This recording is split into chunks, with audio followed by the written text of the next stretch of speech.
And so the cancellation was how we treated you, how we supported you, and how we viewed you. Today's definition of cancel culture is something we want to go away. It's an act of protest. It's a way to be the voice for those who can't be a voice for themselves, or it's a way to build a movement when we feel like something wrong has occurred. But the reason I share this with you, all of that is done through the lens of the person who feels that way. It's not necessarily always done and thought out in detail. The first thing I want to tell you is the 5 major privileges in no specific order is that of gender privilege, socioeconomic privilege, religious privilege, white privilege, and heterosexual privilege. But I have to ask you a question.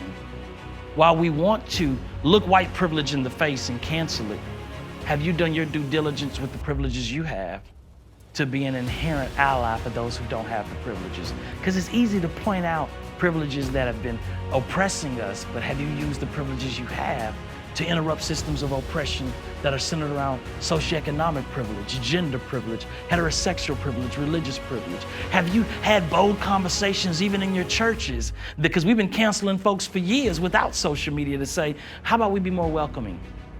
We don't have to counsel folks that don't understand the isms of our faith.